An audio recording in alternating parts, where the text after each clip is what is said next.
Hello guys, അപ്പോൾ നമ്മളൊന്ന് അടുത്ത കുളത്തിൽ ചൂണ്ടിടാൻ പോവാണ്. ആ കാണുന്ന കുളത്തിലാണ് അവിടെയാണ് നമ്മൾ ചൂണ്ടിടാൻ പോണത്. അപ്പോൾ നമ്മൾ ഇവിടെ ഈ കണ്ടപ്പോഴാണ് ഇര പിടിക്കണം. ഇര പിടിച്ചിട്ട് അങ്ങോട്ട് പോകാമെന്ന് വിചാരിക്കണേ. പോണ വഴിക്ക് കുളം അതന്നെ കുളം എന്താണ് അവിടെ ഇവിടെ നിറച്ച് താറാവന്നെയാണ്. ആ താറാവ്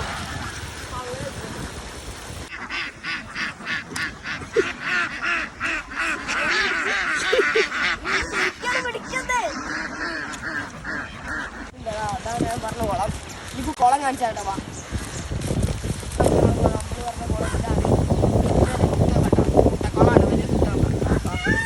പറഞ്ഞ കുളം ഇതിൽ ചൂണ്ടിടാൻ പോകട്ടോ. ചൂണ്ട പോരട്ടെ.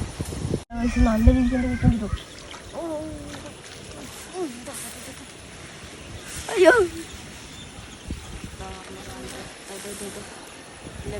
അപ്പൊ ഗൈസ്, ഇതാണ് നമ്മളിപ്പോ കുളത്തില് നിക്കാണ്. ഇപ്പൊ നമ്മുടെ കുറെ ഏട്ടന്മാരുണ്ട്. നമ്മളിപ്പോ കുളത്തിൽ നിൽക്കാണ്, ചൂണ്ടിട്ട് നിൽക്കാണ്. കുറച്ചുമ്പ് കണ്ണനൊക്കെ കിട്ടിട്ടോ. അതാണ് കണ്ടോ, കണ്ണനും പൂട്ടാനൊക്കെ കിട്ടി. അതാണ് ഗൈസ്. വീഡിയോ ഇഷ്ടപ്പെട്ടാൽ ലൈക്കും സബ്സ്ക്രൈബും ചെയ്യണേ.